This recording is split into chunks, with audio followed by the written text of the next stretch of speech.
Welcome to our channel Masters Logical Universe, and in this video we are going to discuss about practice set number 5.3, which the topic mainly which is concerned with event, the term event. So event के base पे इस event जो ये term है इसके base पे पूरा exercise है, प्रैक्टिस सेट है 5.3 एंड विदाउट अंडरस्टैंडिंग इसको पूरी अच्छी तरह से समझे बगैर मीनिंगफुल नहीं होगा प्रैक्टिस सेट सॉल्व करना अगर समझ में नहीं आया अच्छी तरह से। तो थोड़ा सा छोटा सा डिस्कशन होगा, कोई बड़ा नहीं, 10-12 मिनट का होगा। प्लीज पहले इसको अच्छी तरह से देखो, समझो, and then will move for solving practice set number 5.3. ठीक है।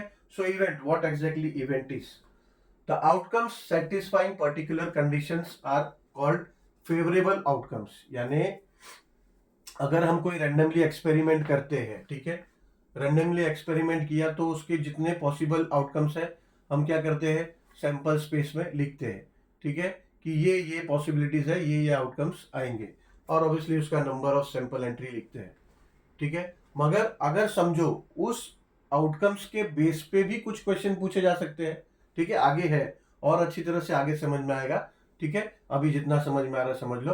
तो उस जो भी आउटकम्स आ रहा है उस बेस पे अगर हमें क्वेश्चन पूछा एंड देन उस क्वेश्चन के रिलेटेड जो भी फेवरेबल आंसर होगा तो उसका एक सबसेट तैयार होगा, ठीक है। सेट तो हमने फॉर्म कर दिया, उसका सबसेट तैयार होगा, that will be called event, ठीक है। और उसमें जो क्वेश्चन के रिलेटेड फेवरेबल आउटकम्स होंगे that will be called the favourable outcomes of that event, ठीक है। आगे और अच्छी तरह से समझ में आया। चलो, a set of favorable outcomes of given sample space is an event. Event is a subset of sample space, ठीक है। फेवरेबल आउटकम्स, जितने आउटकम्स आए हैं सैंपल स्पेस में उसमें से फेवरेबल आउटकम्स, यानी अगर उसके ऊपर कुछ क्वेश्चंस अलग अलग पूछे हैं तो उस क्वेश्चन को फेवरेबल जो आउटकम्स होंगे, जो उस क्वेश्चन को फेवर करने वाले उसके रिलेटेड आंसर होंगे सैंपल स्पेस में से, उनका एक अलग सेट बनेगा, that will be called the set of event. या फिर दूसरी भाषा में we can say that event is a subset of sample space, यानी कि इवेंट का आंसर सैंपल स्पेस से ही आएगा, तो वो क्या हो गया, सबसेट हो गया सैंपल स्पेस का। फॉर एग्जाम्पल, हमने 9th में सेट्स ऐसा एक चैप्टर किया है, सेट्स, ठीक है। अभी समझो मैं बोलता हूं कि अगर ये सेट है, इसका अगर सेट है 1 2 3 4 5 6 7 8 9 10, ठीक है, ऐसा मैं बोलूं सेट। और मैं बोलूं कि अगर कोई सबसेट है, let B is a subset of S, और उसमें उसका सेट बनाना है, उसमें सेट बनाना है आपको प्राइम नंबर्स का, ठीक है, और उसके अंदर से बनाना है सेट एस में से, तो प्राइम नंबर्स का सेट इसमें से ही बन रहा है, तो अब प्राइम नंबर बोल रहा हूँ, इवन नंबर, चलो ले लो इवन नंबर, या फिर प्राइम नंबर भी ले सकते हैं, इवन नंबर पकड़ो, चलो इवन नंबर। तो इवन नंबर कौन सा हो जाएगा, 2 4 6 8 10, ठीक है ना, ऐसा आपका बना set. Let's say prime number बोला हमने, तो भी वो भी इसके अंदर से बनेगा, प्राइम नंबर 1 हो गया, 2 हो गया, 1 is not exactly prime number, ठीक है, 2 है जो खुद से डिवाइड होता है और वो 1 से भी डिवाइड होता है, 2 है, 3 है, ठीक है, 5 है, 7 है, ठीक है, तो ये हो गया प्राइम नंबर, ठीक है। तो ये क्या हो गया, बी और सी क्या हो गया, सबसेट हो गया उसका, इसका, ठीक है।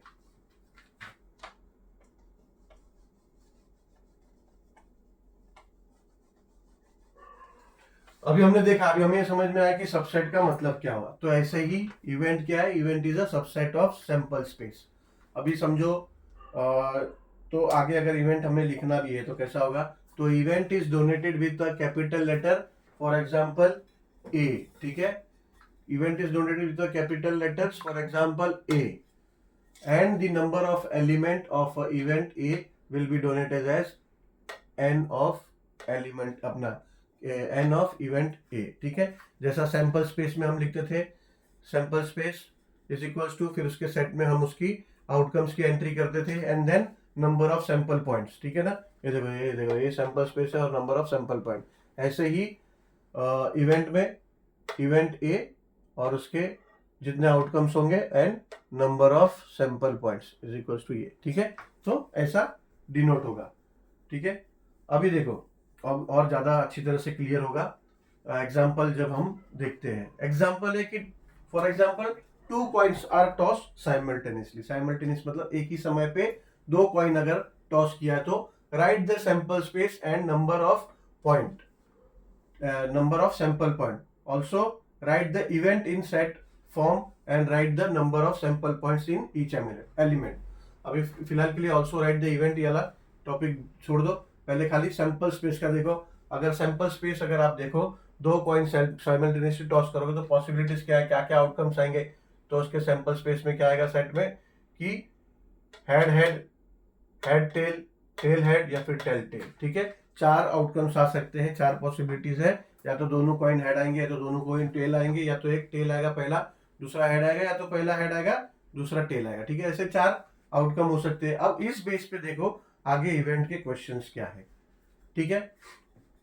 अब ये सैंपल स्पेस तो है, अब उसके बेस पे देखो क्वेश्चन क्या है कि कंडीशन फॉर इवेंट ए, यानी इवेंट ए के लिए क्वेश्चन क्या है, कंडीशन क्या है कि टू गेट एटलीस्ट 1 हेड, कि चलो 4 आउटकम्स आएंगे अगर दोनों कॉइन अगर हमने टॉस किया तो, बट ऐसे आउटकम्स कितने हैं जिसमें एटलीस्ट 1 हेड है। तो ये देखो ये at least one head, only 1 head, almost 1, no head, इस तरह के क्वेश्चन आएंगे इवेंट में। तो ये सब वर्ड का मीनिंग अच्छे से समझना है, ठीक है। तो एटलीस्ट 1 हेड आए ऐसे कितने आउटकम्स है वो इवेंट ए में हमें बताना है, ठीक है। तो इवेंट ए, तो ए को हम ऐसे कैपिटल लेटर से ए डिनोट करेंगे, ए इज इक्वल्स टू उसमें सेट बनाएंगे जितने हैं उसके उसमें एंट्री होंगे, ठीक है। तो अभी देखो 4 आउटकम्स तो है लेकिन एटलीस्ट 1 हेड के कितना है, एटलीस्ट 1 हेड देखो एक ये है कि एक टेल्स आया और एक हेड आया, तो एटलीस्ट 1 हेड आ गया इसमें। इसमें भी एक टेल्स आया और एक हेड आया, तो एटलीस्ट 1 हेड आया इसमें। अभी इसमें 2 हेड आया, भले 2 हेड आया मगर एटलीस्ट कम से कम एक हेड तो आया ना, तो वो भी it is also a set of event, ठीक है। तो इवेंट है तो वो भी ये सेट है इवेंट का ऑब्वियसली। तो अभी ये क्या हो गया, देखो ये इसका सबसेट है, इसी के तीनों ये चीज है ना, ठीक है ना, इसी के 4 आउटकम्स में से 3 आउटकम आए, ठीक है। सो हमने यहां पढ़ा कि event is a subset of sample space, ठीक है। चलो अब condition for event B, only 1 head, यानी ऐसे आउटकम्स जिसमें ओनली 1 हेड आएगा। पहले था एटलीस्ट 1 हेड, ठीक है, कि कम से कम एक हेड, मगर अभी ओनली 1 हेड, सिर्फ एक हेड आया। ऐसे कितने आउटकम्स है, तो ऑब्वियसली 2 है, ठीक है। ये देखो यहाँ पे एक हेड एक टेल आया और यहाँ पे एक हेड एक टेल आया, तो 2 हो गए इसमें 2। तो नंबर ऑफ सैंपल पॉइंट क्या होगा 2। तो बी को फेवर करने वाला, बी का जो क्वेश्चन है उसको फेवर करने वाला सैंपल स्पेस में से कितना आउटकम्स है, 2 आउटकम्स है, ठीक है। ठीक है, इवेंट बी को फेवर करने वाला सैंपल स्पेस में से 2 आउटकम है, उसका मीनिंग यही है। ऊपर हम पढ़े थे, समझा हमने, शायद वहां पे पूरी तरह से समझ में नहीं आएगा, लेकिन अभी अगर हम वहां ध्यान देंगे तो यही पॉइंट ऊपर लिखा हुआ है, ठीक है। चलो तो ऐसा ओनली 1 हेड आउटकम्स 2 है, जहां पे देखो एक ये हेड टेल और ये टेल हेड, ठीक है। तो या तो पहला कॉइन हेड आएगा या तो दूसरा कॉइन हेड आएगा। अब एट मोस्ट 1 टेल,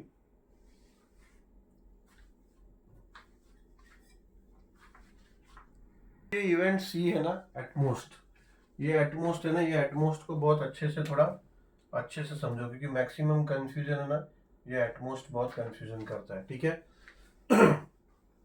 अभी इसको देखो, अभी ये ओनली 1 हेड, ये ओनली 1 हेड जो है ना, ये बहुत क्लियर है, यानी वो पॉसिबिलिटीज जिसमें ओनली 1 हेड, एक हेड आए, ऐसा कौन सा आउटकम्स है। तो सैंपल स्पेस में आपने देखा कि एक 1 हेड एक 1 हेड, ये 2 आउटकम है, तो ये बहुत क्लियर है, ठीक है। बट ये एटलीस्ट को अपन ने पहले समझा, बट अभी एटमोस्ट को समझना है ना, तो थोड़ा और अच्छे से पहले एटलीस्ट को समझो। ये दोनों टॉपिक बहुत इंपॉर्टेंट है, एटलीस्ट और एटमोस्ट। अभी एटलीस्ट अभी ये सैंपल स्पेस है जिसमें 4 आउटकम्स है, ठीक है, लेकिन एटलीस्ट 1 हेड, इसका मतलब क्या होता है कि कम से कम एक हेड आए, यानी मिनिमम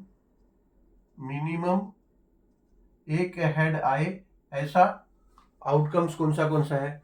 तो ऐसा एक है हेड टेल और दूसरा टेल और हेड, ठीक है। मगर एटलीस्ट का मतलब क्या है कि कम से कम एक हेड आना चाहिए, मगर उसमें मैक्सिमम भी आ गया, ठीक है। ये देखो मैक्सिमम एक हेड भी आया है, इसमें दोनों हेड भी आया है, लेकिन वो कम से कम भी है और मैक्सिमम भी है, ठीक है। तो यानी इसमें मैक्सिमम भी इंक्लूड हो गया एटलीस्ट में, यानी एक ये भी आ गया कि हेड और हेड, समझ में आया? ठीक है, तो इसमें मिनिमम और मैक्सिमम दोनों इंक्लूड हुआ एटलीस्ट में। ये एटलीस्ट में दोनों इंक्लूड हुआ, यानी मिनिमम, यानी एक बार मिनिमम जो h और h एक एक बार आया, और दो बार भले ही h आया लेकिन वो एटलीस्ट एक बार भी तो आया, एक बार तो आया, तो मैक्सिमम भी उसमें इंक्लूड हो गया, ठीक है। अभी एटमोस्ट, एटमोस्ट को समझो, ये एटमोस्ट है, ठीक है। At most one tail, at most one tail का इसमें मतलब होता है कि मिनिमम वन टेल, ऐसा आउटकम्स कितनी बार आया? तो दो बार आया मिनिमम। ये एक आया टेल्स, हेड और टेल्स, और एक ये टेल्स और हेड। अभी एटमोस्ट का वन टेल का मतलब होता है कि मिनिमम एक टेल्स आया, और ऐसा कोई पॉसिबिलिटी है जिसमें बिल्कुल भी टेल नहीं आया, ठीक है, यानी जीरो टेल, ठीक है। यानी ऐसा कोई पॉसिबल आउटकम आया जिसमें कि जीरो टेल आया, ठीक है। तो ऐसा है ना, अगर दो हेड आया, दो हेड आया, हेड्स हेड्स दोनों क्वाइन अगर आया, तो इसमें जीरो जीरो चांसेस है टेल का। तो एटमोस्ट का अर्थ ये हुआ कि मिनिमम पॉसिबिलिटीज जो है उसका वो, और जीरो पॉसिबिलिटी, यानी अगर टेल बोल रहे हैं तो टेल मिनिमम आया, दो आउटकम्स उसका, और जीरो यानी ऐसा कोई आउटकम्स जिसमें टेल आया ही नहीं, तो ऐसा एक का आउटकम है, ठीक है। चौथा आउटकम टेल है तो उसमें तो दो दो टेल है, ठीक है, तो वो एटमोस्ट में नहीं आएगा, ठीक है। इसमें मिनिमम मिनिमम टेल का आउटकम और जीरो टेल का आउटकम इसमें आएगा। ये बहुत इंपॉर्टेंट है, ये समझो। और सिर्फ इसी प्रैक्टिस सेट के लिए नहीं, आगे इसके आगे जो मेन टॉपिक है प्रोबेबिलिटी, तो प्रोबेबिलिटी मेन टॉपिक आएगा आपका इसके बाद 5.4, और वर्ड प्रॉब्लम सब उसमें, सब ये एटमोस्ट एटलीस्ट ये सब वर्ड यूज होने वाले, ठीक है। चलो now condition for event D, D का ये भी बहुत सिंपल, नो हेड, मतलब ऐसा आउटकम जिसमें हेड है ही नहीं। तो ये देखो इसमें हेड है, इसमें हेड है, इसमें हेड है, टी एक ही आउटकम, तो ये तो क्लियर है, ठीक है। थोड़ा सा एटलीस्ट और एटमोस्फेयर पे ध्यान देना है, ठीक है। तो चलो, और कॉन्सेप्ट वाइज यहीं पे हम एंड करते हैं, इतना ही है इसमें basically. Obviously will have some small concept for 5.4, then will do it after completing the solving part of 5.3.